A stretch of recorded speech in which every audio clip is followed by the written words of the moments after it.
My son-in-law's family ripped off my daughter's dress in front of everyone, calling her casa fortunas and saying she wasn't worthy of being their daughter-in-law. My daughter's mother-in-law shouted, "Are you going to take the money for your mother? It won't be that easy." Quote, they didn't know I had recorded the whole thing. An hour later, my son arrived with 20 bodyguards. But before we continue, check if you've subscribed to the channel and share in the comments where you're watching from. We'd love to know how far our revenge stories go. The cold of Christmas Eve cut into my skin through my old coat. I got out of the taxi, turned up the collar of my jacket, and tried to stop the icy wind that was blowing in. In front of me, the mansion of the valley people shone like a palace with bright lights coming from the large windows. I didn't want to come, but I had to for Jacinta, my daughter, because of that feeling that something bad was about to happen and that hadn't left me alone for a week. The guard recognized me. He nodded without smiling, without greeting me. He just opened the gate for me to enter. Jazz music came from the main lobby mixed with the clinking of glasses and the laughter of the upper-class guests.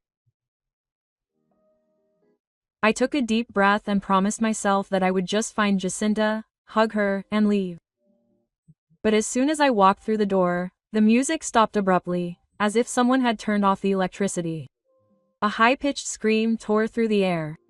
I saw Doña Beatriz, the mother of Mauricio, my son-in-law, standing in the middle of the room, clutching her neck as if she had lost the most valuable thing in her life. My inherited pearl necklace, she screamed in a high-pitched, piercing voice. She's gone. The audience stirred. Several people came over to console her. Mauricio ran to his mother with a worried face. I looked around for my daughter, my heart pounding. Jacinta was standing there a few meters away, pale, her eyes wide with terror. She was wearing an emerald-colored ball gown, but she looked so fragile that she seemed about to faint. Suddenly, Doña Beatriz's gaze swept over the crowd, sharp as a blade, and stopped right on Jacinta. She approached her with a quick step, like a wild beast attacking, and grabbed her wrist. "You, Sissio, you were the only one who came into my room a little while ago. Was it you?" Jacinta backed away, stammering weakly. "Mom, I didn't just come up because I felt a little dizzy." Seeing her trembling, trying to defend herself, I felt someone pressing on my chest. I was about to come to her defense, to shout that my daughter would never do something so vile. But at that moment, the voice of my eldest son, Santiago, echoed in my mind like a warning. "Mom, if anything strange happens with Jacinta in that house, don't rush. Find a corner, record everything, and send it to me right away. I'll take care of the rest." I stood still with my feet planted on the floor. Santiago had already prepared me. He installed a secure app on my old phone and taught me how to record videos. I gritted my teeth, backed away, and hid behind the enormous Christmas tree covered in lights. With trembling hands, I took out my phone, activated the camera, and tried to keep the image steady. From there, I could see everything clearly. I saw Doña Beatriz abruptly snatch Jacinta's purse and empty it onto the icy marble floor. A lipstick rolled, a bunch of keys fell, some hairpins popped off, and then, under the light of the chandelier, the pearl necklace appeared, shining like a condemnation. An oath of surprise ran through the entire room, as if everyone had exclaimed at the same time. Then murmurs arose like a swarm of bees and each word pierced my soul. "Oh, with that good face, a university professor stealing. No wonder the people of the valley could never stand her." Then Mauricio advanced. He did not hit Jacinta, but what he did was worse than a blow. He grabbed the shoulder of her dress and ripped it from top to bottom, exposing her back to dozens of eyes. "Gold digger," he roared with contempt. "Did you think you could deceive me and my family?" Jacinta trembled, covering herself with her arms, trying to hide her humiliation. Her face was pale, her eyes full of tears, but she did not cry. She just stood still, like a wounded bird that can no longer fly. Doña Beatriz finished the scene by pointing her finger at him. "Did you want to steal it to take it to your miserable family, didn't you?" She shouted in a voice full of venom. Like mother, like daughter. Her words cut into my soul. I gripped the phone, my fingers shaking as I pressed the button to save the video and send it through the secure app Santiago had set up.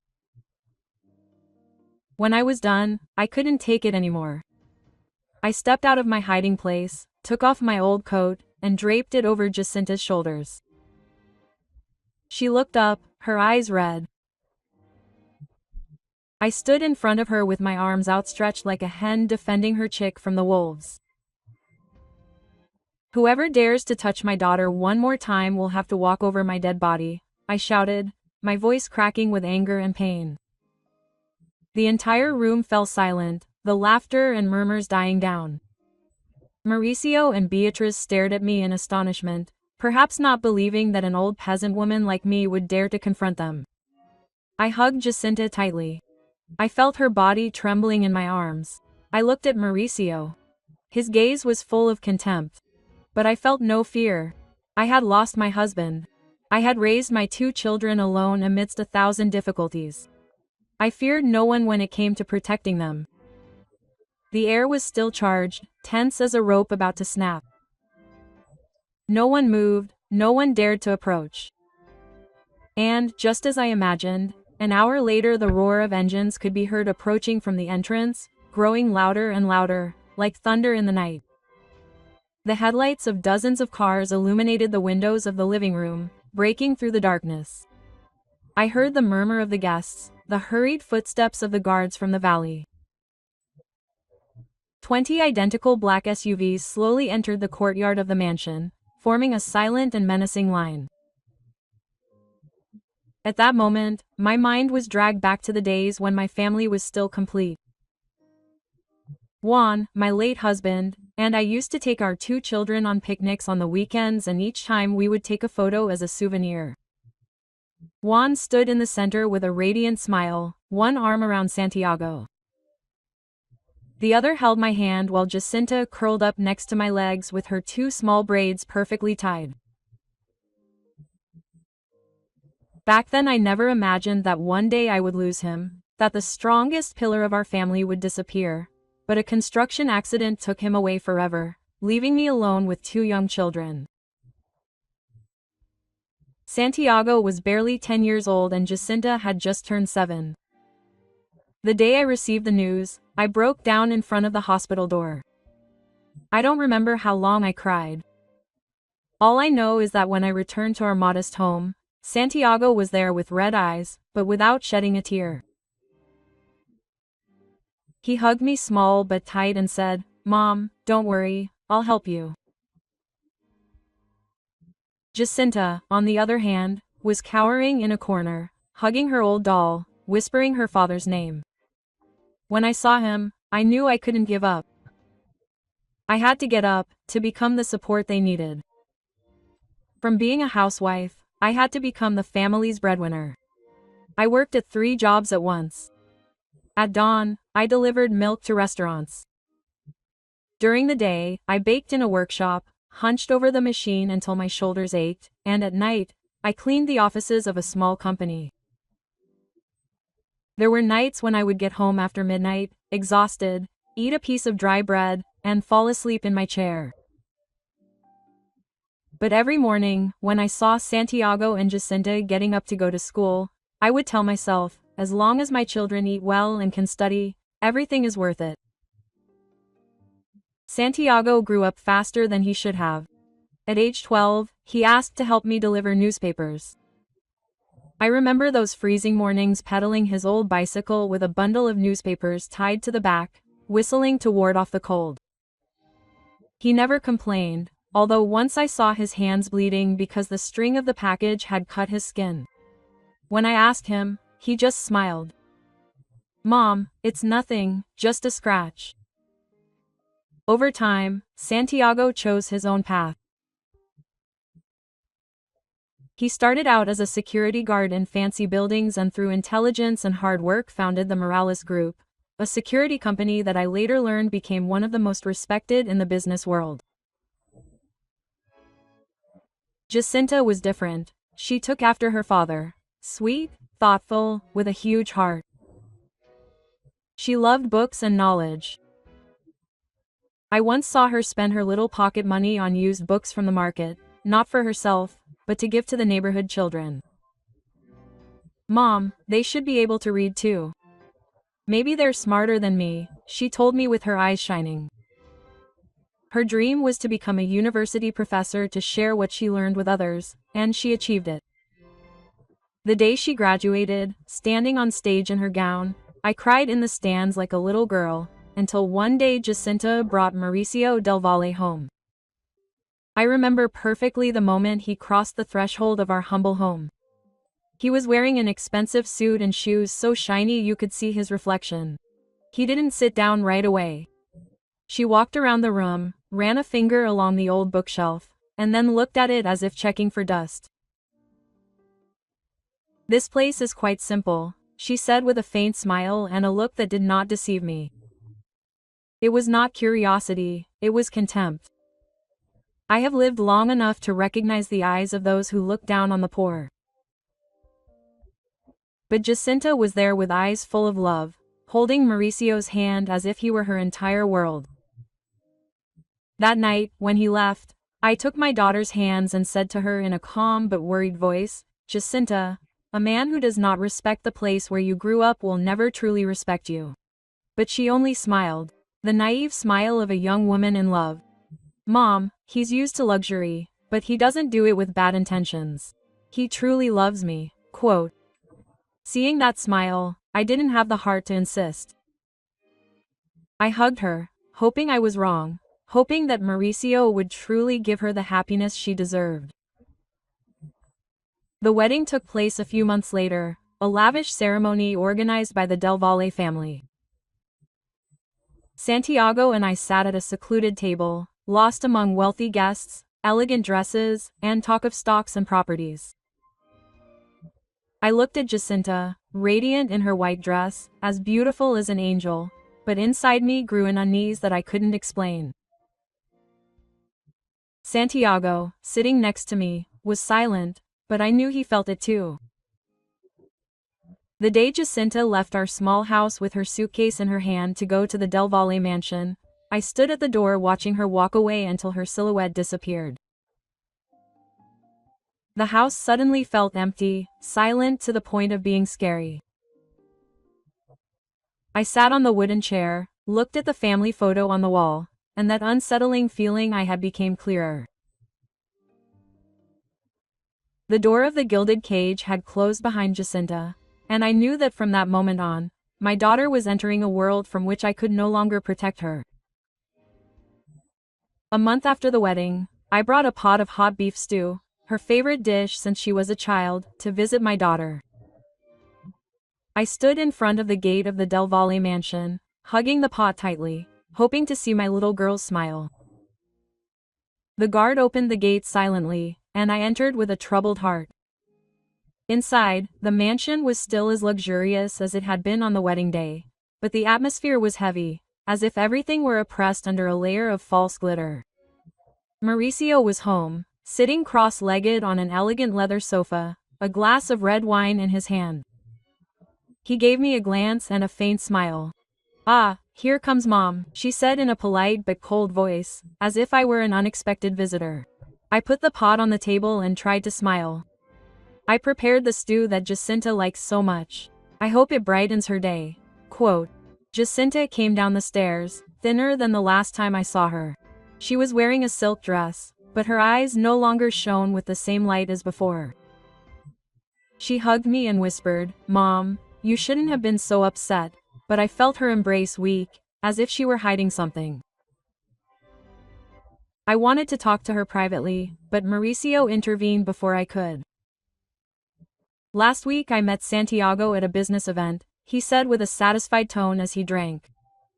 "He's a brilliant guy. The Morales group is a force that can't be ignored. I nodded, not knowing how to respond. He continued with a cold glint in his eyes. I proposed an alliance. Morales' security combined with the logistics of the valley. We would dominate the South, but it seems he's not as visionary as he thought. His smile tightened and I could see the frustration behind his polite facade. He looked at me as if waiting for me to say something to defend him. I felt my heart sink. Santiago had never spoken to me about this, but he knew my son well. He wouldn't turn down an opportunity without a reason. I looked at Jacinta, who kept her head down, her hands clasped together, avoiding Mauricio's eyes. He stood up, patted her possessively on the shoulder, and turned to me. "He's staying for dinner, Mom." He said it politely, but in his eyes I saw only the desire for me to leave. That night I returned home with a heavy heart. Mauricio no longer pretended. His contempt for me, and I knew that from that day on everything had changed. He began to build invisible walls around Jacinta, slowly separating her from me and the world she knew. Just a few weeks later, Jacinta called me with a trembling voice. She told me that Mauricio had convinced her to quit her job at the university. "You're the lady from the valley," he told her. "Why bother teaching?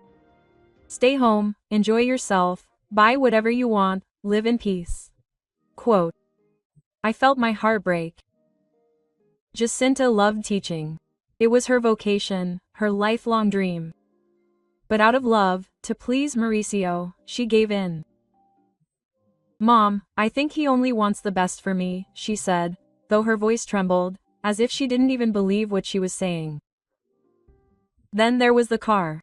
Jacinta had an old car, the one she had bought with her own hard work when she was teaching. Mauricio said it was unsuitable for a wife from the valley and sold it, promising to buy her a new one, but that new car never showed up.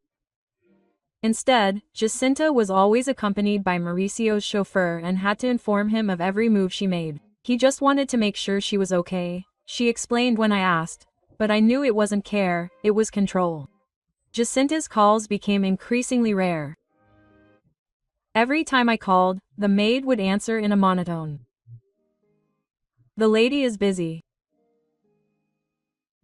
I tried not to worry, to think that she was just adjusting to her new life.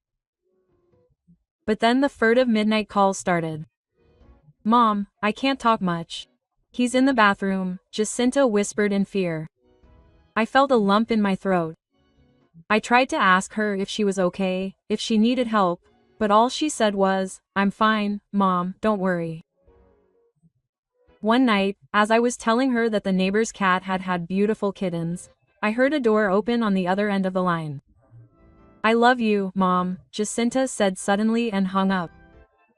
The steady ringing of the phone sounded like a knife to my heart. I couldn't stand it anymore. One afternoon I decided to visit Jacinta without warning. I stood in front of the mansion's large iron gate, my hand shaking as I rang the bell. It was Doña Beatriz who opened the door.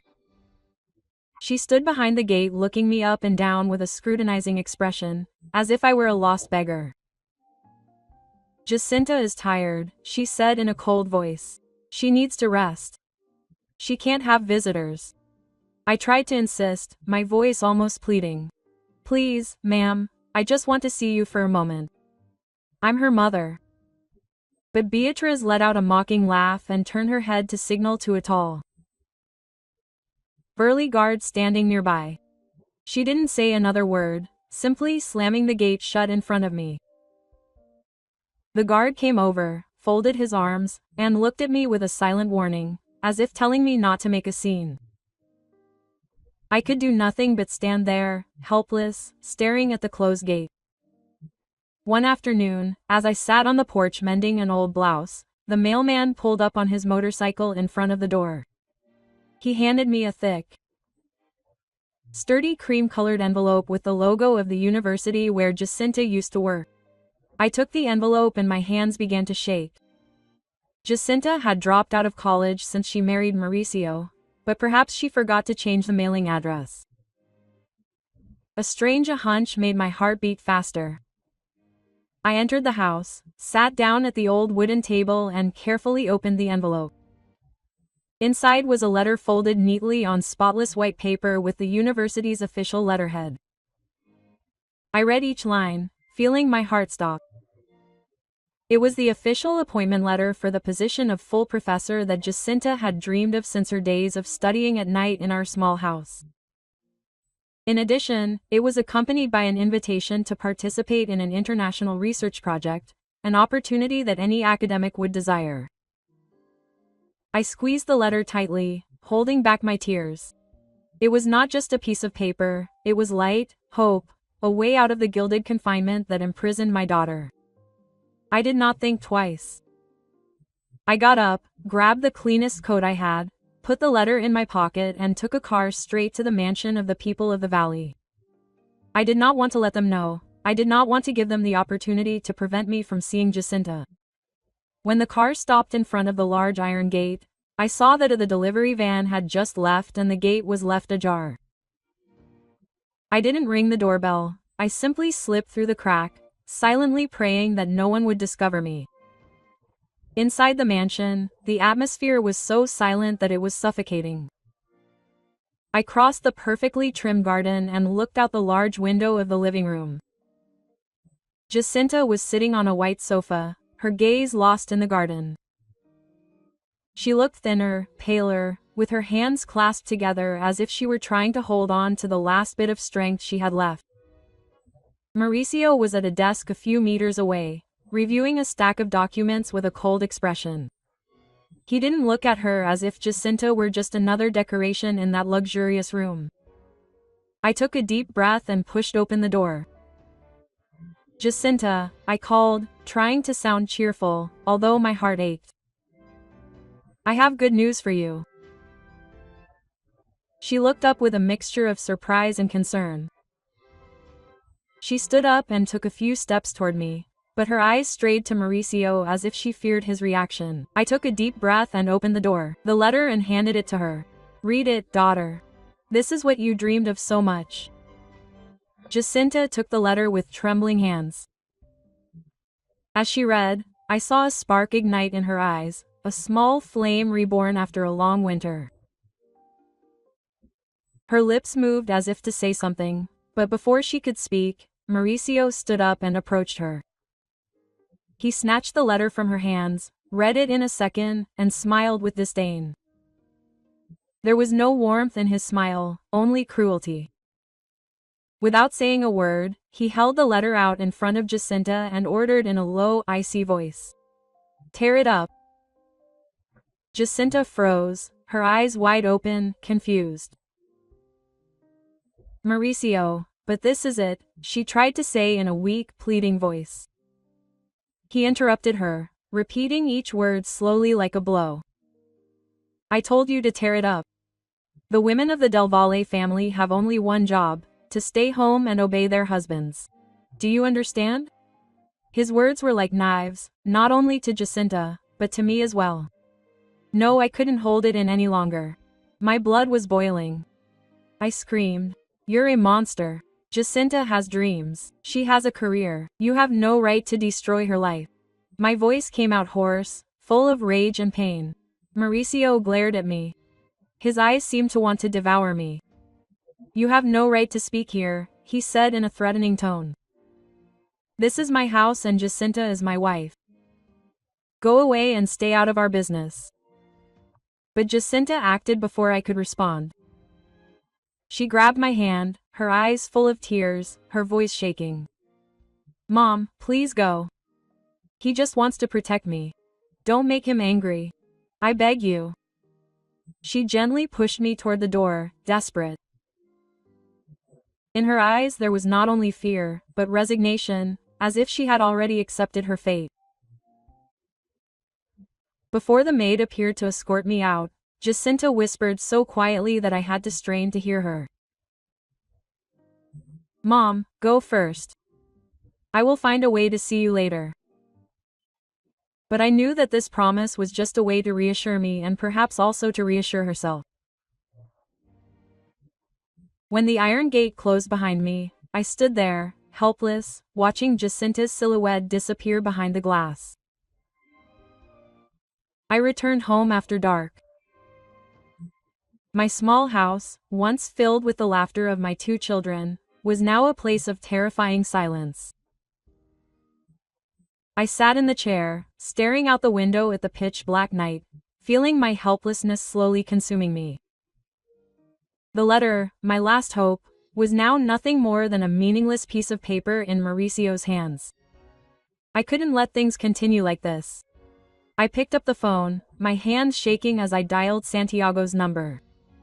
When I heard his voice, warm but full of concern. "Mom, what's wrong?" I tried to remain calm, although tears were already streaming down my cheeks. "Santiago, come to dinner with me this weekend," I said, my voice breaking. "I have something very important to tell you about Jacinta." I didn't say anything else on the phone. I knew Santiago would understand. He's always understood his mother. He's always known when I needed her most. I hung up and sat in the dark hugging the blouse Jacinta used to wear when she lived with me. That weekend, as night was beginning to fall, I heard the familiar sound of an engine pulling up in front of the house. Santiago got out of an old pickup truck dressed in simple clothes, looking nothing like the owner of the Morales group that everyone talked about so much. He'd always been that way. He didn't want any gossip from the neighbors. He didn't want anyone to think that we had changed lives. I stood in the doorway watching my son, now a grown man, walk in with a smile as warm as a ray of winter sunlight. He hugged me tightly, his breath warm on my shoulder, carrying with it the smell of road dust and something familiar from the old days. "Nothing has changed, has it, Mom?" he said, looking around the old house. "The smell of your stewed fish is still the same." I smiled, even though my heart was heavy inside. I went to the kitchen and began to prepare the chicken soup he had loved since he was a child. The aroma of fried garlic and broth filled the house, making it warmer. Santiago rolled up his sleeves, ready to help me, but I waved him off. "You've come a long way, son. Get some rest. Go to the living room, take care of your things. I'm almost done." He smiled that kind smile I've always loved and went out to the backyard, where the old bamboo board game his father had made still stood. I heard the chair creak as he sat down, and for a moment I felt a strange, almost forgotten peace, but that peace didn't last. I was cutting squash when I wondered if Santiago still enjoyed that dish as much as he used to. I wiped my hands on my apron, picked up the wooden spoon, and went out to ask him. As I approached the window overlooking the courtyard, I heard his low, cold voice, sharper than ever. "We shouldn't talk so much. The usurers of San Bernardo, I want everything, capital and interest. If you resist, you know what to do." His voice was unmistakable. It sounded like a firm order. The wooden spoon fell to the floor with a dry sound. That noise shook me out of my stupor. Santiago was startled, turned around, and saw me there, pale. He quickly said into the phone, "I'll call you later," and hung up immediately. He entered the house, his gaze fixed on me, full of concern, but also firmness. Trembling, I could barely say, "Santiago, what are you doing? Are you a debt collector? A thug?" The words came out on their own, as if he didn't want to believe what he had just heard. Santiago didn't answer immediately. He helped me sit down carefully, as if he was afraid I would collapse. He poured a glass of warm water, placed it in my hands, and only then did he sigh. His voice deepened. "Mom, I'm not a criminal." He knelt in front of me, his brown eyes fixed on mine, seeking my belief. "The world isn't fair, Mom," he said slowly. "Compensate, the law doesn't always reach the worst. I take money from those who steal, from those who swindle, from those who live off the pain of others, and I return it to those who deserve it." I stood still, gripping my glass tightly. Santiago continued. "The money from the San Bernardo case will go to pay for the hospital stay for a girl whose father, a drunk, broke her arm. The Morales security company is just a front, Mom, but don't tell anyone about this." His voice trailed off, afraid that I would be scared or disappointed. But I wasn't afraid, I was proud. Tears streamed down my face, not because I believed my son was a criminal, but because I realized that I was burdened with a world that I would never fully understand.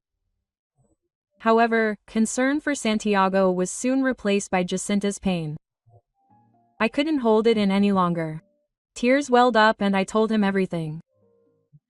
I told him about the university appointment letter, about the hope I believed could save it.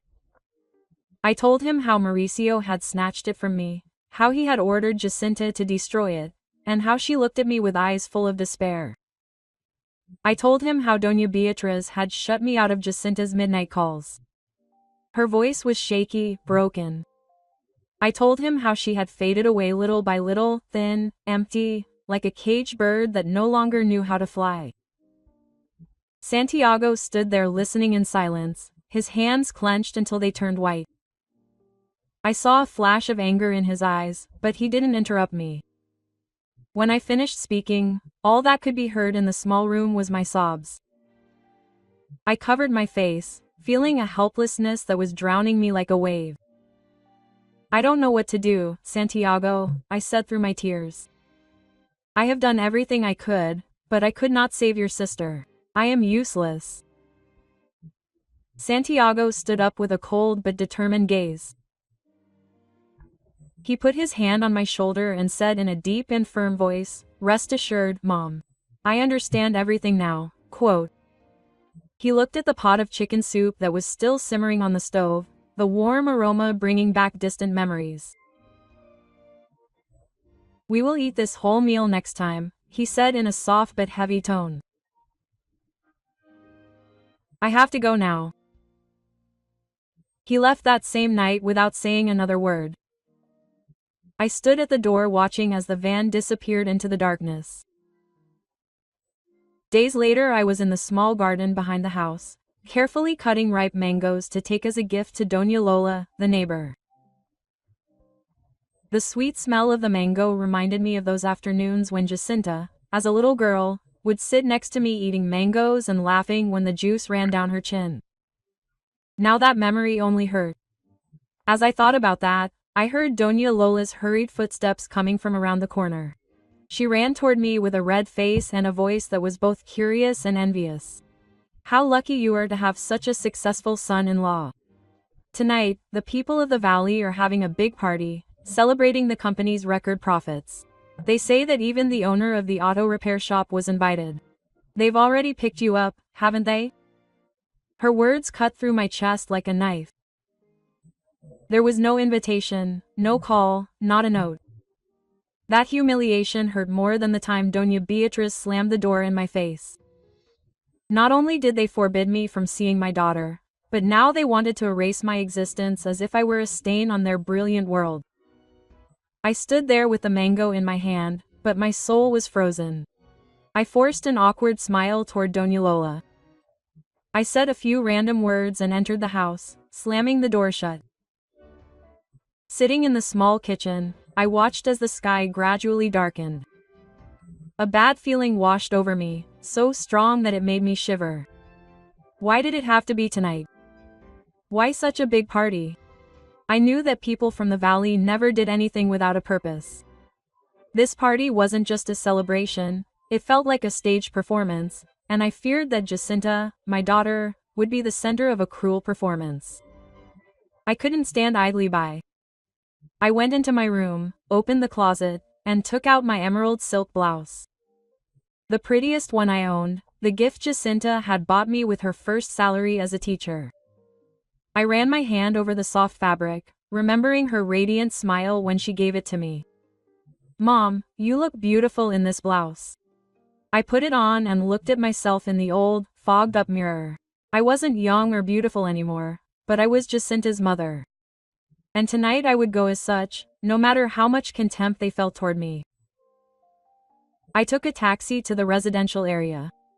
As the car sped along the brightly lit streets, I saw a line of luxury cars in front of the Valle family's house. The vehicles gleamed, the dresses dazzled. Everything reminded me that I didn't belong in that world, but I didn't care. I just wanted to see Jacinta, to make sure she was okay. The guard wasn't the same one who had denied me entry before. He looked at me in surprise, but then bowed his head and opened the gate without saying anything. I felt something strange, but I didn't have time to think about it. Instead of going through the main door, I slipped down the side path of the garden, hiding among the precisely trimmed bushes. From there, through the large windows, I could see the entire hall. Jazz music mingled with laughter and the clink of glasses. I looked around for Jacinta, my heart beating wildly. She was there in a corner of the hall wearing an emerald ball gown, but she looked more fragile than ever, like a shadow about to vanish. Suddenly, the music stopped. A high-pitched scream split the air. I saw Mrs. Beatrice in the middle of the room, clutching her neck and screaming. "My inherited pearl necklace has disappeared." The crowd murmured and Mauricio ran toward his mother with fake concern on his face. My premonition became reality. This wasn't a party, it was a trap and Jacinta was the prey. I froze when Beatrice pointed directly at Jacinta and shouted, You were the only one who came up to my room a moment ago." Jacinta turned pale, trying to explain herself, but her voice was lost in the murmurs of the audience. Beatrice snatched her purse, threw everything on the floor and then the pearl necklace appeared, shining like a planned accusation. Exclamations and venomous whispers were heard with that innocent face, a teacher doing that. I wanted to run away, screaming that it was all a lie, but I remembered Santiago's words in my mind. "Mom, if something strange happens, don't do anything rash. Record everything and send it to me." I stepped back, hiding behind the huge Christmas tree full of bright lights, my hands shaking as I pulled out my phone. I activated the camera, trying to keep my hand from shaking as I recorded the entire disgusting scene. Mauricio lunged at Jacinta, grabbed her dress by the shoulders, and ripped it, exposing her back and shoulders to dozens of stares. "Interested?" she roared. "Do you think you can fool my family?" Beatrice added, pointing at me even though I was hiding. She was going to steal it to take it back to her poor family, like father, like son. Each word was like a stab in the heart. I saw Jacinta trembling, hugging herself, trying to cover her shame. I gritted my teeth, saved the video, and sent it to Santiago through the secure app he had installed himself. With that done, I couldn't hide for another second. My daughter needed me. I stepped out of my hiding place, took off my coat, and draped it over Jacinta. "Whoever dares to touch my daughter one more time will have to walk over my dead body," I shouted, my voice hoarse with rage and pain. The air in the room became thick, dense after my scream echoed through the crowd. At that moment, the roar of an engine rumbled from the entrance, completely drowning out the music that was still playing. All eyes turned to the windows. Through the glass, I saw the headlights of several cars illuminating the place like the eyes of beasts in the night. 20 identical black subs slowly entered the courtyard of the mansion. They didn't stop at the guest area, but instead lined up in 2 rows, creating a direct corridor to the main hall, imposing and charged with tension. My heart was pounding, not from fear, but because I knew Santiago had arrived. Doña Beatriz caught her breath. Her face twisted with fury. She screamed at the guards who were nearby. "What are they doing standing there? Stop them! Who gave them permission to enter?" But the guards from the family in the valley stood motionless with their heads down, not daring to move. I sensed that something was wrong, but before I could think any further, the door of the first vehicle opened. Santiago got out. He wasn't wearing a suit like the businessmen in the hall, just a simple black shirt with the sleeves rolled up, revealing his strong arms. But the aura he emanated was enough to take everyone's breath away. Behind him came about 10 tall men dressed in the black uniforms of the Morales group, walking silently but with authority, like a precisely trained team. The crowd parted on its own, making way for them. Santiago's gaze swept the room without stopping at Mauricio or Beatriz. He looked directly at me and Jacinta, his brown eyes full of concern but also firmness. I felt my daughter's hand tighten on mine, seeking refuge. Santiago stepped forward, grabbed the jacket of one of his escorts, and draped it over Jacinta's shoulders, covering her bare back. Then he turned and stood before us like a solid, unbreakable wall. His voice was not too loud, but clear and firm, enough for everyone to hear. I am Santiago Morales, Jacinta's brother. I want to know what happened here. There was no emotion in his tone, but you could sense the suppressed fury. The entire room fell silent. All that could be heard was the pounding of my heart and Jacinta's shaky breathing. A middle-aged man, perhaps an associate of the Del Valle family, stepped forward. His voice shook slightly, though he tried to sound confident. Mr. Morales, we all saw it. Mrs. Beatriz lost her family pearl necklace, and it was found in Miss Jacinta's purse. He glanced at Beatriz for approval. There were a few murmurs of agreement among the guests, though no one dared to look Santiago directly. Santiago nodded, his face impassive. He looked up at the ceiling, at a small black dot he had never noticed before.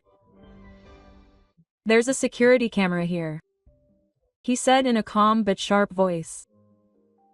I want to see the footage from the last 30 minutes. His sentence fell like a stone into a calm lake, causing everyone to flinch. Beatriz's face paled, her lips trembling. The camera is damaged, she stammered, trying to hide her panic. It broke this morning, they haven't fixed it yet. Mauricio hurried to back her up nervously. Yes, we were going to call the repairman. But his life fell apart when a figure appeared in the background. It was the guard who had stopped me last time, and now I understood that he wasn't part of the Valle team. He bowed to Santiago and held up a small USB drive. Sir, he said in a firm voice. I made a backup copy as soon as the incident happened. Everything is here, quote. The atmosphere in the room became so dense that you could hear the guests gulp. A security guard from Santiago quickly connected a USB to the projector that was being used to showcase the achievements of the company from the valley. When the big screen lit up, the entire room fell silent. All eyes turned there as if time had stopped. The video began. The image was clear, the sound clear, like a sharp knife cutting through the mask of falsehood.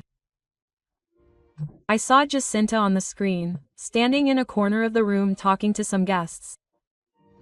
She looked exhausted, her eyes dull, but she still forced a weak smile, as if she wanted to maintain a little dignity for the people of the valley. When I saw her, my heart ached. That was not my Jacinta, the radiant girl who used to go up on stage and share her dreams with the students. She was a shadow locked in a golden cage that I could not open. Then the camera moved to a hidden corner behind a marble column. Mauricio dragged Beatriz there. Mother and daughter whispered, looking at Jacinta with furtive eyes. Although I did not clearly hear what they were saying, their furtive signs and gestures did not hide their evil intentions. I squeezed Jacinta's hand. I felt my blood boil in my body. They had prepared a plan. They had set a trap to destroy my daughter. The screen continued showing Mauricio returning to the center of the room with a glass of wine, gently tapping the rim to get attention. He began a pompous speech, with a tone of self-sufficiency, as if the entire world should hear him. The crowd paid attention. No one was looking at Beatriz. The video cut to a close-up of her as she stealthily approached Jacinta's bag on the table. With a quick movement, she put the pearl necklace in her purse and returned to her seat with a calm face, as if nothing had happened. Seconds later the staging began. She began shouting about the missing necklace, hugging each other's necks. When the video ended, the room erupted. The gossip was no longer directed at Jacinta, but at the mother and daughter in the valley. Glances of contempt and whispers full of indignation echoed throughout the room. Some guests took out their phones, recording the screen, recording the pale faces of Mauricio and Beatriz. I looked at them and saw Beatriz trembling. The thick makeup did nothing to hide her panic. Mauricio stood there with his fists clenched, as if trying to hold on to the last bit of pride. Jacinta, after her shock, looked up at Mauricio. Her eyes were red, her voice trembled with pain and disappointment. Why? Why did you do this to me? I heard my daughter's heart break with each word. I wanted to hug her tighter, to protect her from that cruel truth, but I couldn't. Mauricio, with nothing left to hide, dropped his last mask. He smiled a venomous smile, full of contempt. Why? Because you're no longer of any use to me. I never loved you. I married you because I heard your brother was someone important. I wanted to do business with him, but he wouldn't do it. She pointed her finger at Santiago, her voice laced with venom. When he refused, to me, you were nothing more than a useless debt. His words were like a final dagger that stabbed Jacinta's soul. She took a false step. If I hadn't held her, she might have collapsed. I felt every tremor, every tear soaking my shoulder. I wanted to scream, to throw myself at Mauricio, but I could only hug my daughter, trying to keep them both from falling apart. Beatriz, as if wanting to regain her authority, shouted at the guard who had brought the USB. Traitor, the people in the valley pay you to stab us in the back. She pointed with her finger, her hair disheveled, her makeup smudged with rage. But for the first time Santiago spoke in an icy cold voice. He's wrong. He's from the Morales group. I hired him to ensure my sister's safety after hearing her mother tell me what they did to her. He's done his job very well. Quote. Santiago's words were like a sledgehammer that completely shattered the pride of the mother and daughter in the valley. Beatriz stepped back, her mouth open, unable to say anything. Mauricio stood there motionless, his face pale, as if he had lost all the world he thought he had. The people around him began to murmur louder. The criticism could no longer be held back. They dare to invent things to hurt him, a woman whispered. What a shame, a man said, shaking his head. Mauricio, who still hadn't accepted defeat, looked at Santiago defiantly. So what? What good is it to unmask us? This is still my home, my company, you and that useless woman with her mother out of here. His words were like a slap to my pride. Santiago stood there looking at Mauricio, not with anger, but with cold, compassionate contempt. He gestured to a nearby guard.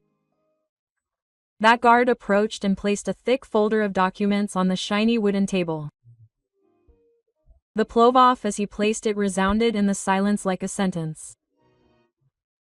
Santiago looked through each page of the file in a calm voice, but each word that came out of his mouth fell like a hammer blow on the mother and son of the valley. The Logistics del Valle company has suffered constant losses in the last 3 months due to your bad decisions. The main shareholders have lost all patience. He took out a sheet full of signatures and held it up for everyone to see. This is the authorization document to sell the shares of 80% of the partners and the buyer of all those shares paying 5% above the market price. It is Morales Group. In short, from today I am your boss, Mauricio. He staggered back, his face pale as if he could not believe what he was hearing. The crowd began to murmur. Looks of surprise and curiosity focused on him, but Santiago was not finished. He took another set of documents from the file. His voice was still firm, but colder. And you use this mansion as collateral for a quick loan in order to save the company. Unfortunately, the lending institution is also a subsidiary of Morales Group. He closed the file with a sharp thud, a clack that sounded like the end of the Del Valle Empire. This house will be remodeled starting tomorrow and converted into the House of Peace, a free shelter for women victims of domestic violence, funded by the Morales Group Foundation, Santiago said, glancing briefly at Beatriz and then fixing his gaze on Mauricio. You and your mother have 24 hours to leave. Beatriz shouted, her hair disheveled, her makeup smudged from crying and fury. Are you lying? It's all a lie. Those documents are fake, quote. She ran towards Santiago, but two Morales Group guards stepped forward to stop her. Santiago silently held up a certificate of ownership with the red seal of the city government. That seal was authentic, unquestionable. Beatriz stood still, her mouth open, as if her entire world had collapsed. Mauricio fell to his knees on the cold marble with his hands on his head. His arrogance and haughtiness had vanished. Only a defeated man remained. He looked up at Santiago, his voice trembling, almost pleading. Mr. Morales, please don't leave us with no way out. We were wrong. Give us another chance. But Santiago didn't even look at him. His eyes were cold, devoid of any compassion. He turned to me and Jacinta with a soft tone, as when he was a child. Mom, Jacinta, let's go home. He helped us to our feet carefully. I felt my daughter's weakness as she clung to my arm, but I also noticed a small glimmer of hope in her reddened eyes. Santiago led us through the hall, past the stunned crowd, past Mauricio and Beatriz, who remained on their knees amidst the ruins they had created themselves. No one dared to say a word, no one tried to stop us. I heard a few whispers, murmurs about the fall of those in the valley, but I didn't care. All I saw was Jacinta, my daughter, finally free. As they pulled out, 20 sub-minivans started their engines in unison, their headlights illuminating the night and leading the way. Santiago led us to the lead vehicle and opened the door for Jacinta and me. I sat in the back seat and hugged my daughter tightly, feeling her warmth after so many months apart. Jacinta rested her head on my shoulder and whispered, Mom, I'm sorry, I was wrong not to listen to you. I stroked her hair, tears streaming down my cheeks. It's okay, daughter, I said, my voice breaking. I just want you to be okay. Let's go home, everything will be okay. The day after the event, at the Del Valle mansion, Jacinta and I went to court with the video that Santiago had obtained from the security cameras. It was irrefutable proof of the abuse and humiliation she had suffered, and the judge immediately granted her request for a unilateral divorce. I sat next to her during the hearing, holding her hand, feeling her fingers tremble. When the judge declared that Jacinta was officially free, she looked at me with tears in her eyes, but this time they were tears of liberation. The family from the valley, like a sandcastle by the sea, collapsed in a single night. No one knew for sure where they went. Rumors spread quickly through my old neighborhood. One day, Doña Lola, my neighbor, came running over excitedly. Did you know? They saw Mauricio carrying boxes in the central market, all sweaty, skinny, unrecognizable. Nothing remains of the young gentleman from before. Weeks later, someone mentioned that Beatriz worked cleaning bathrooms at a restaurant on the outskirts, dressed in a maid's uniform. The arrogance that once dominated their faces had disappeared, replaced by the misery of those who had lost everything. She felt no joy, only a vague sadness. They dug their own grave, and I just hope Jacinta never has to meet them again. Just as Santiago promised, the Logistics Del Valle company was restructured under the direction of the Morales Group. Santiago kept the hardworking employees, those who had been dedicated but overshadowed by the adulation within the company. He fired the flatterers, the same people who had contributed to Valley's decline. The company was refocused to transport essential goods, food, medicine, and supplies to the most remote areas where people needed help the most. I listened to Santiago tell me in a voice full of enthusiasm, Mom, I want this company to not only make money, but to also bring something good to people. As I listened to him speak, I couldn't help but feel proud. My son, that boy who delivered newspapers, was now changing an entire community. The Del Valle mansion was also demolished as a way to erase the memories of Jacinta's dark days. On that same land, a new modern yet welcoming building rose, with large windows that let in sunlight and rows of green trees. Santiago called it Casa de la Paz, a free shelter for women victims of domestic violence. When he took Jacinta and me to meet her for the first time, I saw simply yet warmly decorated rooms with clean beds, shelves full of books, and a small garden where women could plant flowers and find peace. "This is where your sister and other women will be able to start over," Santiago said, his eyes full of faith. On the day of the opening of Casa de la Paz, I stood between Santiago and Jacinta, looking out at the crowd arriving. Jacinta, who had regained her radiant smile, wore a light blue blouse and stood before everyone to share her story. She had volunteered as a psychological counselor there, organizing life skills workshops and teaching women how to rise from pain. Watching her speak, with a soft yet strong voice, I recognized the young woman who once dreamed of changing the world through books. "I lost my way for a while," Jacinta told the crowd, "but thanks to my family, I found it again and I want to help other women find their light too." I was there with tears rolling down my cheeks, not from sadness, but from happiness. Santiago was by my side, no longer as cold as he had been that night. He was a son, a noble and steadfast brother, always ready to protect his family. When the big curtain fell and the sign that read Grupo Morales for Justice and Family was revealed, the audience erupted in applause. I looked at those words and felt my heart stop. It wasn't just the name of Santiago's company, it was a promise, a faith that he had placed in our family and in the values that his father and I had taught him since he was a child. Amidst the applause and shouts of joy from the women who had found a new beginning, from the volunteers, and from everyone who had come to celebrate, Santiago, Jacinta, and I hugged each other tightly. A tight hug, as if wanting to make up for all the days of pain, the nights I cried alone, the times Jacinta called me in panic, and the silent burdens that Santiago had endured. I felt the warmth of my two children, and for the first time in many years I felt that my family was whole again. When it was all over, I understood that life doesn't just teach us to get up after falling, but also to keep our hearts firm in the midst of the storm.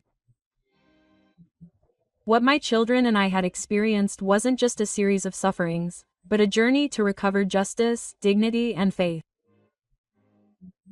I understood that sometimes a mother's silence isn't weakness, but a way of preparing to protect her children with all her life. And like Santiago, I learned that revenge isn't always paid for with blood and tears.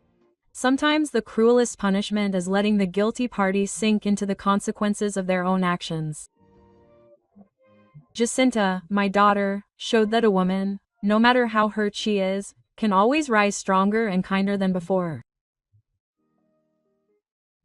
The lesson I want to leave you is this: never underestimate the strength of a mother and never let fear make you forget your dignity. Because as long as the heart is still capable of loving and believing, even when betrayed, we can transform ruins into light. The story you just heard has changed names and places to protect the identities of those involved. We are not telling this to judge, but with the hope that someone will listen and reflect. How many mothers are suffering in silence within their own homes?